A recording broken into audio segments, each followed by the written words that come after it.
আমরা পরিস্থিতি মোটেও ভালো দেখতেছি না। দেশের মানে ইচ্ছা করে করে মানুষের সাথে গণ্ডগোল লাগাইতেছে, বিশেষ করে কোথাও পুলিশ নাই, কিছু নাই, মানে যেভাবে আমরা আশা করছিলাম সেভাবে কিছুই দেখতেছি না। ছাত্র রাজনীতি করেই এটার 12টা বাজাইতেছে। মানে এই যে আসিফ নজরুলরা যারা আছে, এরা যদি মনে করেন রাজনীতি না করে, এরা যদি মনে করেন যে আমাদের সাধারণ পাবলিক যেখানে অত্যাচারিত হইতেছি, যেখানে চাঁদাবাজ হইতেছি, যেখানে মনে করেন অত্যাচারিত হচ্ছে, সেটা যদি এরা করতো, প্রোটেক্ট করতো, তাহলে ভালো হতো। এদের অভিজ্ঞতা নাই, রাজনীতি করতে আসছে, এখন আমাদের দেশ হয়েছে উল্টাপাল্টা হয়ে গেছে।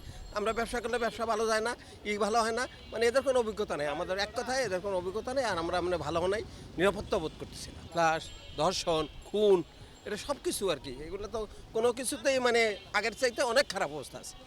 এটা একবার সত্য কথা, এটার তো কোনো নেই। আমার মতো এটাই ভাই, আর কিছু। এটা সরকার, এটা আমরা সাধারণ জনগণ, আমরা তো ওইভাবে বলবো, এটা সরকারই জানে কীভাবে কেন পারতেছে না, সেটা তো আর আমরা বলতে পারবো না। এখন তো মনে করেন আপনার কোনো দলীয় সরকার নেই, নির্বাচিত সরকারও নেই, দলীয় সরকার নেই, নির্বাচিত সরকার নেই। এখন আইন শৃঙ্খলা অন্তর্বর্তী সরকার, যেমন করেন পূর্বের যে ফ্যাসিস্ট সরকারের যে পুলিশগুলো ছিল তারা নিষ্ক্রিয়, তাদের নিয়োগকৃত পুলিশ ছিল তারা নিষ্ক্রিয় আছে।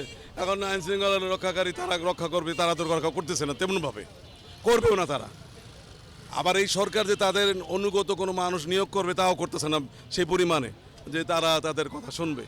আইন শৃঙ্খলা অবনতি ঘটবেই, এটা স্বাভাবিক, এটা না ঘটে কোনো উপায় নেই। কিন্তু দলীয় সরকার আসলে তার ইমেজ রক্ষা করার জন্য হয়তো সে চেষ্টা করবে, কিন্তু তখন আবার একটা প্রশ্ন দেখা দেবে, সে তার লোকজন আবার নামবে চাঁদাবাজি করার জন্য, ইনকাম করার জন্য, টাকা পয়সা ইনকাম করার জন্য। দেশপ্রেমিক কোনো সরকার যদি আসে কখনো, দেশের জন্য যদি ভাবে, এটা দরকার হলো বিপ্লবী সরকার এবং দেশপ্রেমিক বিপ্লবী সরকার। এটা সেটা ইসলামী হোক, নন ইসলামী হোক, দেশপ্রেমিক বিপ্লবী সরকার দরকার। নাই মব সৃষ্টি হয়েছে একটা ক্ষোভে থেকে, কিছু মনে করেন আপনি অতীতে কেউ খারাপ কাজ করেছে, সেখানে কিছু লোকজন হয়তো তার তার তার একটা কিছু লোকজন নিয়ে আসে, 20-25 জন নিয়ে আসে, এটা তারই লোকজন, এটা তার পূর্বের যে ক্ষোভটা আছে সেই ক্ষোভটা বহিঃপ্রকাশ ঘটায় মৃত্যুর দিয়ে। এটা মব বলতেছি আমরা, কিন্তু অনেক ক্ষেত্রে সেটা মব না। আমরা চিন্তিত আইন শৃঙ্খলা রক্ষাকারী বাহিনী, মানে সেনাবাহিনী যদি মাঠে থাকে তাহলে দেশ ভালো থাকবে। যেমন গোপালগঞ্জ যদি সেনাবাহিনী ওখানে না থাকতো, এনসিপির সমস্ত কর্মকর্তা, সমস্ত নেতাদেরকে হত্যা করে ফেলতো গোপালগঞ্জবাসীরা। ওই দিনকে আমরা দেখলাম হাসনাত আবদুল্লাহ, সে এই সমস্ত যতগুলো লোক গেছিল ওদের সবাইকে হত্যা করে ফেলতো। আমরা এখন পরিবার পরিজন নিয়ে ভয় পাচ্ছি না, আমরা খারাপ যারা তারা ভয় পাচ্ছে, আমরা আসলে ভয় পাচ্ছি না। ভালোর উপরে আঘাত কমই আসে আল্লাহর রহমতে। আপনারা এলাকায় দেখবেন একটা লোক ভালো লোক, তাকে কেউ আঘাত করে না, কিন্তু একটা চাঁদাবাজ বা কখনো সে গোপনে চাঁদা নিয়েছে তার প্রতি একটা আক্রোশ থাকে, ওই ব্যাপারে তার প্রতি একটা চ্যালেঞ্জ থাকে। কিন্তু প্রকৃত ভালো লোকের উপরে আল্লাহর রহমতে কখনোই কোনো আক্রমণ ঘটে না। অনেকেই মন্তব্য করে যে অনেক খারাপ, আসলে এতটা খারাপ না। রাজনৈতিক অস্থিরতা আছে, থাকবেই, কিন্তু ওভারঅল সব কিছু মিলে যতটা স্থিতিশীলতা আছে এখন, আমি একজন নাগরিক হিসাবে আলহামদুলিল্লাহ। আসলে আমরা যদি মানে এই আন্দোলনের শুরু থেকে দেখি, আমিও কিন্তু আন্দোলনে কয়েকবার গেছি, কারণ ওই সরকারের যে অবস্থাটা ছিল সেই অবস্থাটা কোনো জনগণই মাইনে নিতে পারে নাই। কারণ স্বাধীন দেশ হিসেবে আমাদের মত প্রকাশের স্বাধীনতাটা ছিল না। যখন 5ই আগস্ট সাবেক সরকার প্রধান শেখ হাসিনা ভেঙে গেছে, তারপরে ঢাকা শহরে আমার মনে হয় না এমন কোনো থানা ছিল যে থানাটা আক্রমণের শিকার না হয়েছে। তো আইনশৃঙ্খলা বাহিনী কিন্তু ওইখানে তারা সম্পূর্ণ ভেঙে গেছে। একটা ভাঙা আইনশৃঙ্খলা বাহিনীকে আবার পুনর্গঠন করাটা কিন্তু অনেক টাফ। আর মূলত আমাদের যে সরকার প্রধান এখন আছে ডক্টর ইউনূস স্যার, আমি মনে করি উনি আমাদের জন্য একটা আশীর্বাদ স্বরূপ। আর ওনার তো স্থানীয় সরকার নাই, কারণ ওনার কোনো দল নাই যে ওনার এলাকায় একটা মেম্বার চেয়ারম্যান বা একটা এমপি আছে, এরকম লোক থাকলে হয়তো বা তার জন্য আরও ভালো হতো। উনি এখন যে প্রশাসন ব্যবস্থাটাকে যতটুকু উন্নত করছে, আমি মনে করি ওনার অবস্থান থেকে আলহামদুলিল্লাহ উনি অনেক ভালো করছে। কিন্তু আমরা জনগণ হিসাবে আরও প্রত্যাশী যে আরও ভালো করবে, এবং আইনশৃঙ্খলা বাহিনীর আরও কঠোর হওয়া উচিত এবং তাদের জনগণের পাশে দাঁড়ানো উচিত। যেমন আগের সরকারে আইনশৃঙ্খলা বাহিনী কিন্তু জনগণের বন্ধু হিসেবে ছিল না, শুধুমাত্র আওয়ামী লীগের বন্ধু হিসেবে ছিল। তো সেক্ষেত্রে এখন যে আছে তার কাছে আমার রিকোয়েস্ট এটাই যে যতদূর করছে আলহামদুলিল্লাহ, আরও করার জন্য প্রশাসনকে একটা নিয়ন্ত্রণের মধ্যে নিয়ে আসতে হবে। এবং আমাদের যে সেনাবাহিনী আছে তাদের এখানে একটা হস্তক্ষেপ হলে আমার মনে হয় আরও ভালো হয়। যে পুলিশের বা বিভিন্ন থানা যে কোনো একজন কর্নেল বা লেফটেন্যান্ট কর্নেলের আন্ডারে যদি থাকে, যে উনি শুধুমাত্র দায়িত্ব যে যারা পালন করতেছে তাদের তদারকি করবে, তাহলে মনে হয় আইন শৃঙ্খলা অবস্থাটা আগের থেকে আরও ভালো হবে, বা এখন যেরকম আছে তার থেকে আরও ভালো হবে। এখন বর্তমানে যে আমাদের দেশের পরিস্থিতি, আইন শৃঙ্খলা আরও একটু ভালো হোক, এটা আমরা চাই। আরও যাতে শান্তি সন্তুষ্ট দেশ, এটার লেগে আমরা আগ্রহীত। সরকার পদত্যাগ করুক আর নাই করুক, বর্তমানে যেভাবে দেশ চলছে আরও একটু আগাইতে পারলে আমরা এটা আশাবাদী। আমি যদি একটা ডিজিটালাইজ দেশ করতে পারি, তাহলে আইন শৃঙ্খলাকে আমার ডিজিটালাইজ করা উচিত। এখনও কিন্তু রাহাজানি, ছিনতাই, পকেটমার কন্টিনিউ ঢাকা শহরে, সারা বাংলাদেশে, সমগ্র বাংলাদেশে ছড়িয়ে ছিটিয়ে আছে। এটাকে সরকার আরও শক্ত করে দৃঢ় হাতে প্রত্যয় করতে হবে এবং তাকে এটা সমাধান আরও ভালো করতে হবে। দ্যাটস ওয়াই আমি বলবো যে সরকারকে আরও ভালো উদ্যোগ নেওয়া উচিত আইন শৃঙ্খলা উন্নয়নের জন্য। না, এই সরকারের কাছে আমাদের প্রত্যাশা ছিল আকাশচুম্বী, কিন্তু আসলে সেই জায়গা থেকে যদি আমরা চিন্তা করা যায়, আসলে আমরা কিছুই পাইনি। ইভেন দো আমাদের সাধারণ মানুষের নিরাপত্তা নাই, এখন না আছে কোনো শিল্পপতির নিরাপত্তা, না আছে কোনো ভিআইপি নিরাপত্তা, কারোর কিছু নাই। তো এই জায়গাটা থেকে হয়তো মব জাস্টিসের যে একটা বিষয়টাও দেখা যাচ্ছে। তো আমাদের সাধারণ মানুষকে আরও একটু ধৈর্য ধরতে হবে এবং আমাদের বিশেষ করে পুলিশ প্রশাসন, তাদেরকে আরও একটু অ্যাক্টিভ হতে হবে।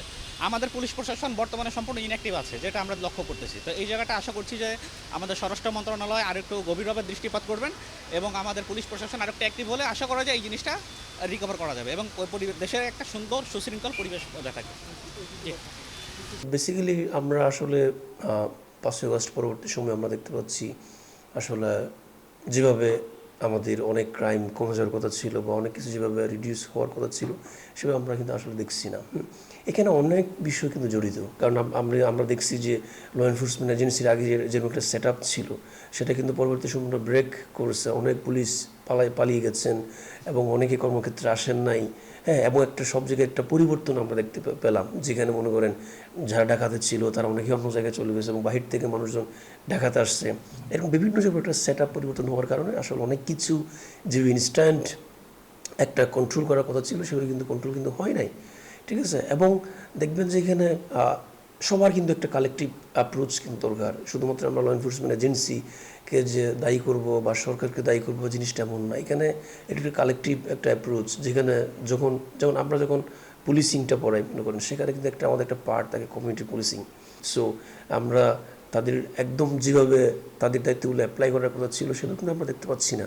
সো আজকে যদি মনে করেন military, semi military, police, people একসাথে যদি কাজ করতো, আমার মনে হয় না এটা কন্ট্রোল করতে খুব বেশি সময় লাগতো বলে মনে হয় না।